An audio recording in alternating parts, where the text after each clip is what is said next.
Morning, Karl. It's Karl Douglas from Beverley Travel. Nice to have you here. Thank you very much for joining us. So I am just going to kick off, and start just sort of asking you about introducing yourself, what you do, who you are, and for how long have you been doing it? That'd be great. Thank you.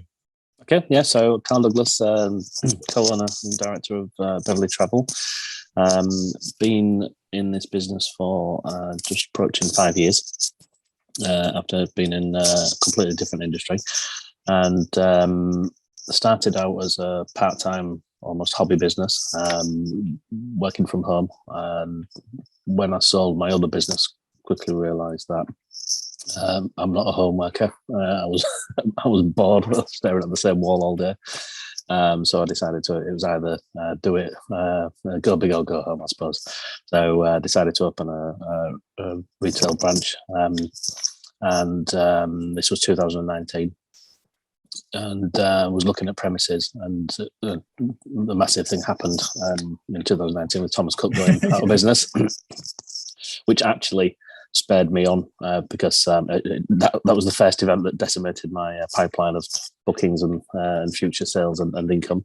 But it was a great time to then go for it, so I actually switched from a franchise operation, which I was getting more and more unhappy with, to becoming a fully independent travel agent, but as a member of a consortium of travel agents that is member owned. So it's a much better proposition for me. So so opened our branch on the 6th of January 2020.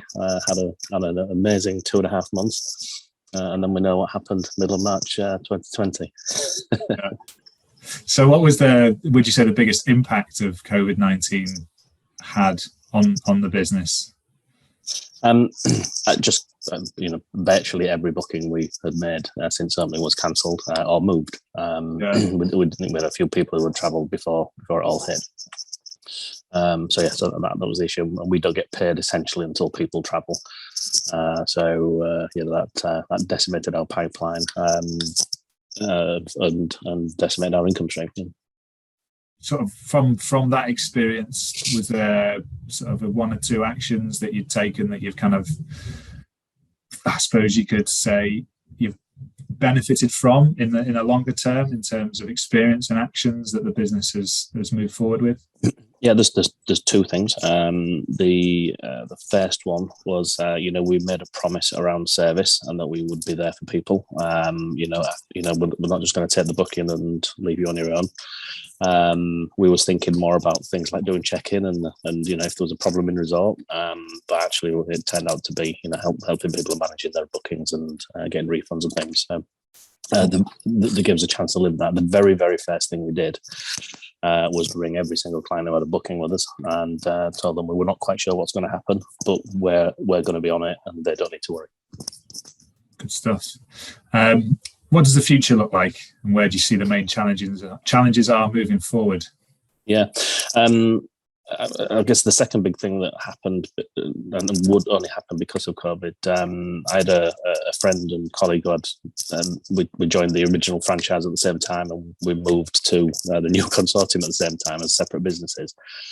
We met for a coffee during lockdown, probably a little bit naughty, but I was talking to Kelly about the plans for the business and showing her the premises that we're actually in now. So, she decided to sign up to a 5-year lease when we were locked down and nobody could travel.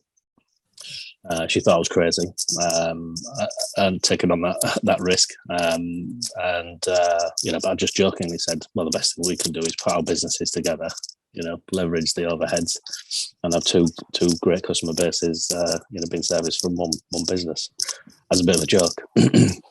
And then later in the evening, Kelly messaged me and said, were you serious? But, well, I wasn't actually, but I have been thinking about it and I think it's absolutely the right thing to do. So we did it. And that wouldn't have happened without COVID. So yeah, every cloud, I suppose. The future of the business is really bright. Yeah. Excellent. Do you see any challenges? I suppose there's always challenges in business, but anything specific to you? Yeah, there's a lot of flux in the travel industry. Like most industries, a lot of people were laid off or left the industry during furlough and things. So recruitment is a huge challenge. A lot of experience has been lost. We've managed to retain all of our our team and actually grown. We've got a great team and fantastic attitude and some great experience, as well as some people coming in and learning the industry. There's a lot of changes in the travel world, not just from kind of country restrictions and things, but airlines are re-optimizing their schedules, and there's a lot of schedule changes coming through, which so the admin load for us currently is huge, both on just getting the booking to the point where people can get on the plane and go with the changes and the documentation requirements to travel for certain countries, and people have pretty much forgotten how to travel. Like down back to the basics, like what time do I need to be at the airport? What happens at the airport? All those things. So it's we're estimating it's about a factor of 4 compared to historical norms in terms of the post booking support. So that's a huge challenge for us, and we're putting systems and processes in place to make that more efficient, whilst those things get as near back to normal as they're going to be. We're not quite sure what that's going to be. Stuff. So, kind of moving into, I suppose, more aspects of a business owner. What's the biggest learning you've had, or you've been so far for you as a business owner? From the pandemic, or just generally? Just generally, overall. Wow.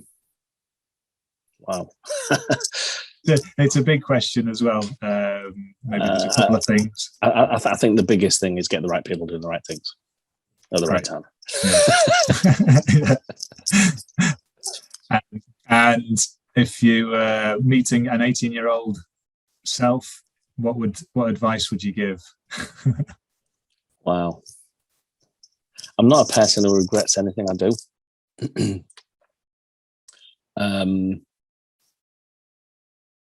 So probably don't miss opportunities. I'm a sort of person I would only ever regret anything I didn't do. I didn't give a go and didn't try. So a couple of opportunities. Good stuff. In life, seize the opportunity. Listen to your gut. If it feels right, go for it. If your gut's telling you not, then that's a good sign. Depends how good your gut instinct is, but generally, when I don't follow my gut instinct, I've proved myself wrong, and I should have listened to it. And then, what inspires you, I suppose, to do what you do in life, or if there's not something general, if there's anything inspiring you currently? I just love. I mean, we're in an amazing industry. It's an industry that puts smiles on people's faces, and gives people something that can never be taken away. Memories and experience. So it's an amazing industry to be part of. I love the business side of it as well, and putting the systems, processes, seeing the team learn, develop, and grow. And delivering some incredible results in some incredibly challenging times. I thrive on that. I love it. And just lastly, if there's any sort of promotions or offers, or even latest news, or anything you'd just like to mention about your business for anybody that's obviously potentially coming to see you. Yeah, absolutely. So we really focus on service. That is our absolutely the forefront. We're not the cheapest. We don't chase the cheapest price. We're there or thereabouts. We're very competitive. A lot of things are exactly the same price if you book it through us or book it through someone else, or even direct. What we do have though is we're launching a VIP club, which is essentially a nectar card for travel type scheme. So it'll be you earn some points every time you travel, and you can use those to generate discounts on future bookings.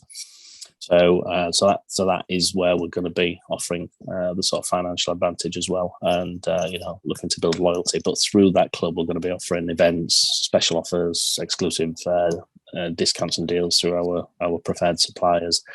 So there'll be some great opportunities there. That's going to be free to join for existing and people who are not even customers yet. So there'll be a little incentive to join that. There's also going to be a business subscription to that, which is going to help those businesses connect with like-minded people, grow opportunities to grow the business. We'll be doing events and experiences through that as well. Some of that will be funded by us fully. Some of it will be subsidised, and some of it will be just great opportunities to go on amazing things and meet and spend time with like-minded people. Sounds excellent. Thank you very much, Karl. That's really good.